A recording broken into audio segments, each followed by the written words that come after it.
Hello everyone, welcome back to the channel. I hope you're doing well. Today we've got something new to take a look at. We have a diecast car and a magazine. So recently I dived into these Hot Wheels collector cards from Panini, where I've been trying to get the full set of them. Still an ongoing thing. I went online to pick up some extra card packs and found that they did these diecast cars along with magazines. Now, I have seen these in stores before. Let's zoom in a little bit. So yeah, I've seen these in stores in the magazine section before, but not very often you get them with the diecast car now. You can subscribe to these services, I'm pretty sure, so you get sent them frequently, but you can just go on the website and pick up a diecast car and magazine, which is what I did here. I actually added it to the order along with my big pack of 24 packs of cards. So yeah, I thought it'd be kind of interesting to take a look. They do a lot of different stuff, predominantly supercars, and this one did stick out to me because I do really like the Saleen S7. Yeah, definitely not something you'll commonly see. In fact, I can't even recall seeing one in person. I'm not sure if I have. Yeah, a very, very awesome American supercar. So you get you get a magazine on the car here, with some cool details and pictures. The Saleen S7 began as one man's dream to create a world-class supercar. It went on to become one of the fastest road cars in the world and a successful racing car. So yeah, there's loads of information in here. I'm not going to read it all out. It kind of... Can you get copyrighted for that? Just reading out and showing everyone magazines you've paid for?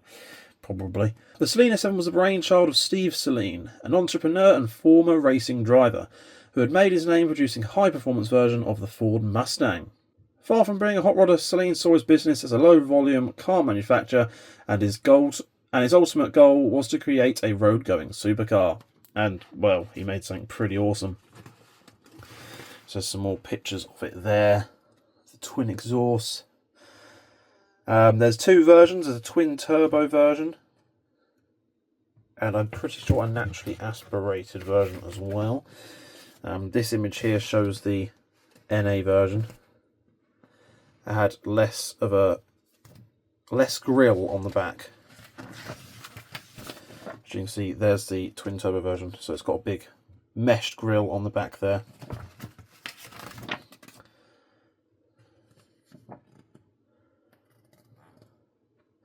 Some more pictures, stuff about DR. Get a nice big old poster of it there, which I suppose you could take out of this and put up if you were interested in that. Detroit Muscle. For its engine, Saleen turned to Ford and a V8 that could trace its family tree back to the power plant in the AC Cobra and the Ford GT40, while the chassis was a cutting-edge design from RML. So the V8 engine producing 558 horsepower. And again, we get this nice little opening piece here for another interesting poster design. And some specs up the top there as well. 90-degree V8 rear mid longitudinal engine, 7,025cc displacement. Yeah, you get loads. So you get the compression ratio, the maximum power, 558 horsepower at 6,400 RPM. Torque, you get all of it up there. I'll try and... It's very difficult to get it in the shop because it's so big.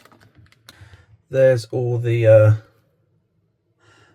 specs on that if you're interested. Yeah, pretty awesome.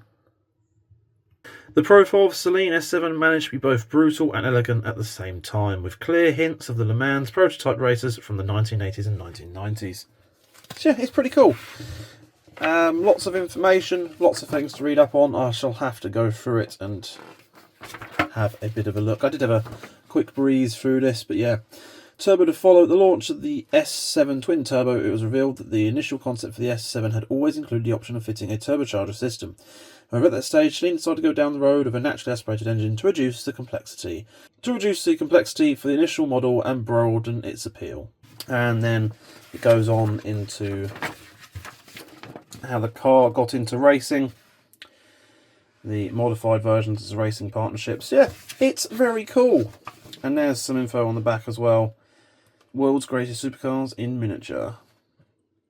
ModelSupercarCollection.com. You can subscribe. Wow. Don't know if this is still a current thing. Yeah, it's pretty cool. And I do remember seeing things like these in stores, but God, I can't remember the last time I saw a full diecast thing like this in store. So, yeah. Distributor, Panini UK Limited. Tunbridge Wells.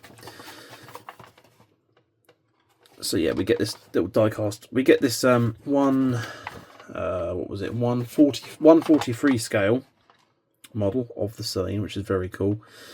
And yeah, it comes in this acrylic box. I do believe we're going to have to rip it open, but I'm not too fussed. To be honest, this outer plastic looks a bit meh anyway.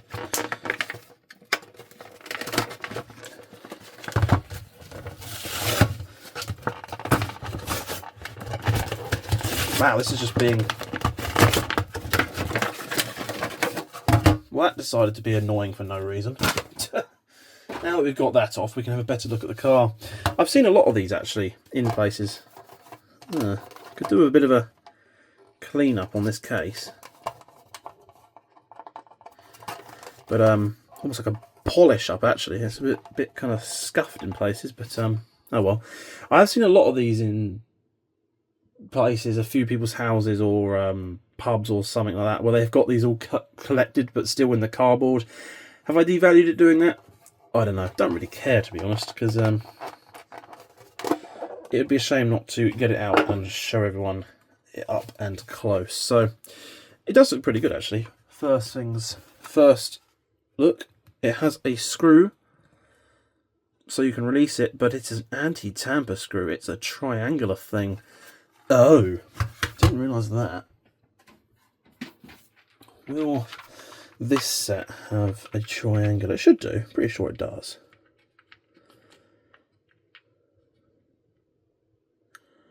I thought it did.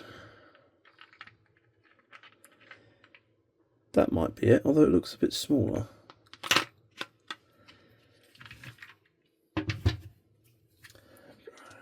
Yeah. Let's have it off the base. I don't know why they've used it. There we go. That's perfect. Oh, no, it isn't. Okay, it is. It's just quite tight. I'm not sure why they've chose to use that. Am I doing something highly illegal? Am I doing something illegal here? Should I not be opening this? Right, there we have it off. And maybe that's why they don't want you to see that it doesn't roll. I don't know. I didn't really expect it to anyway. It's not something we really get from these kind of display cars. Nothing on the base, but again, it's meant to be in this box anyway, isn't it, really? But hey, there's quite a bit of... Oh, I see. So they've got these little tabs that stick out to have the brake calipers or the brake discs and calipers on. Interesting. So yeah, there it is. There is the 143 scale die cast in this nice sort of orangey red colour. Quite a light coloured red. And, you know, it looks pretty good. Let's go closer up. We got the lens lights with the details inside of them as well. We got the logo on the front.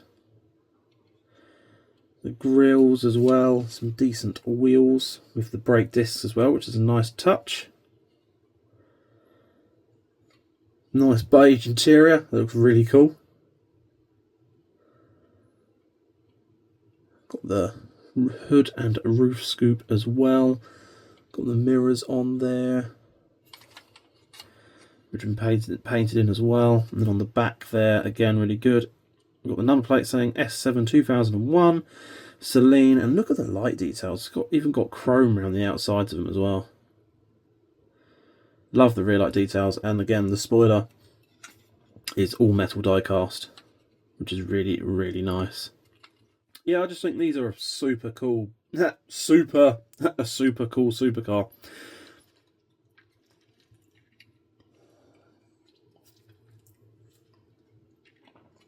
Even get the wiper details and a little area on top there.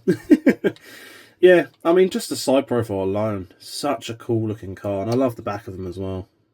But maybe I'm a bit biased to liking the back of cars because Well, I spent a lot of my time as a kid playing car games, so I've spent a lot of time looking at the back of cars. There'd be times where I'd literally not buy a car in a game because I don't like looking at the back of it. Or if it looked kind of sad or something. I don't know if you see like faces in cars like I do, but I've always had that kind of weird, thing. But yeah, I just think it's a really, really cool car. And they're really, really cool looking. And I do remember racing around them, especially Midnight Club 3 and Midnight Club Los Angeles as well, actually.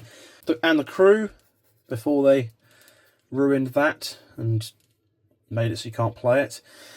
Yeah, just to name a couple of games, but it's pretty cool, isn't it? So yeah, I don't know. Let me know what you think. I think that'll do. Only a short video, really, but I think, I don't want to go into full detail because I'll sort of end up ruining this magazine that you meant to pay for. I don't know where you stand on that. Part of me wants to just read out the whole magazine, like story time with Den or something. It's weird, but I'm not sure if you're really allowed to. I don't know, but that'd probably make for a long, boring video anyway. So yeah, let me know what you think of these collector cars from Panini.